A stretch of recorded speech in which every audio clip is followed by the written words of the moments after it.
today I have Raquel Cordova, also known as RaqC. Oh my gosh, I love meeting other girl bosses like yourself and having conversation, having girl talk. I mean, this is what it's about. The audience needs to know that we literally spent like 30 minutes before this just talking. Just talking.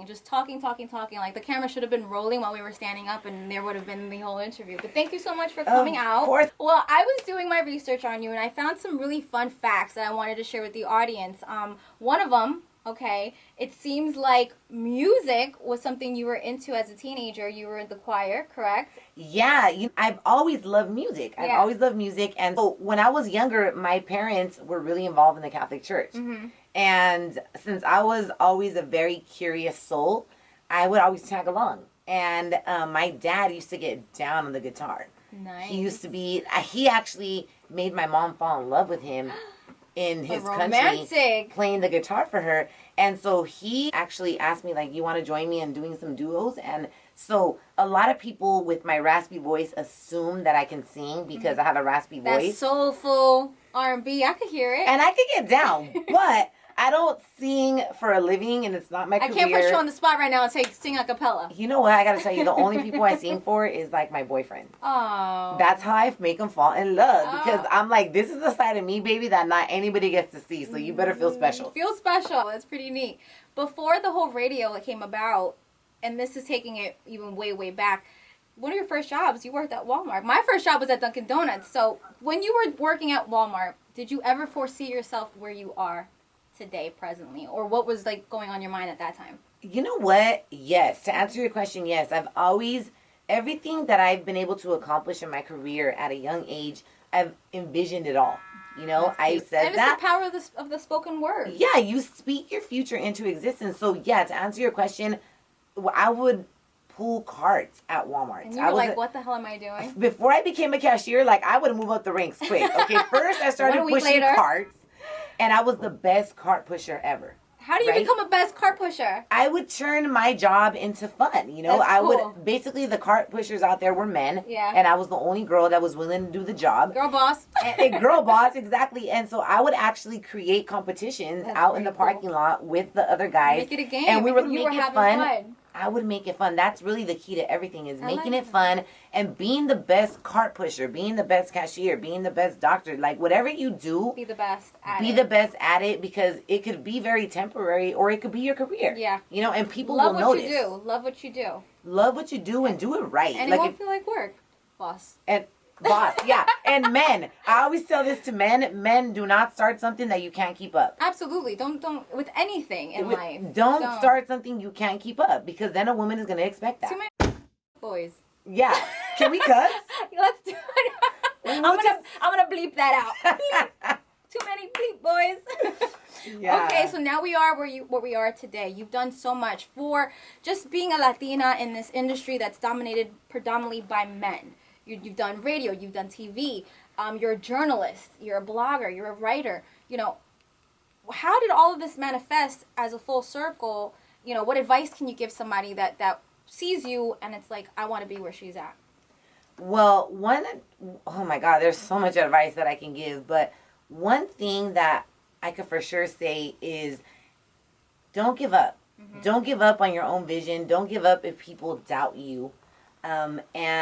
And even if you have nobody in your corner believing in you, believe in yourself. Like, that's really what has gotten me to where I'm at, is my own belief in my own talent, my own belief in my own passion, my own belief that, and not saying I'm full of myself or believe in yourself so much that you're like conceited, nobody wants to deal with you and you're like full of it. That's not what I'm talking about. I'm talking about you have this amazing sense of knowing of who you are.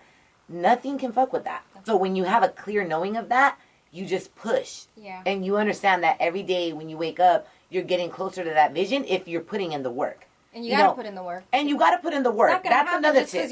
Just because you believe and wish on a star, it's not going to happen. Look, Jessie and I, you're looking at two cute women right now, because we're not girls, we're women. Mm-hmm. But Jessie puts in work. You know, like, thanks. Yesenia puts in work into the people that she is interviewing or whatever you may do in your career. Same thing with me. It's like we don't just get up and put our makeup We're not on here 'cause we're pretty. and have great legs and, you know, all this stuff and straight teeth and be beautiful and expect it all to fall. Thanks, Mom, for the braces. Right? Seriously, if you have crooked teeth, go get braces now. Braces. Okay? We recommend that.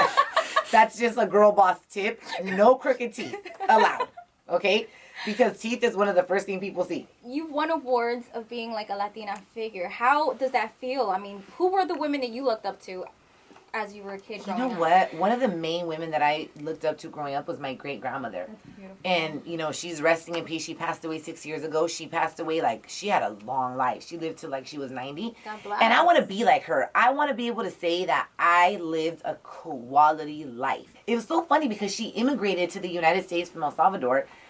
And the entire family, even though she was an immigrant, even though she never learned English, everybody would always come to her to borrow money. Wow. She always had... She was the boss. She was a boss. And, you know, I really admired her. She used to work so hard, and she worked so hard in her country that when I took her to get her fingerprints, the immigration agent was like, I can't find your great-grandmother's prints. Wow. This woman must have been a hard worker because I can't find her fingerprints.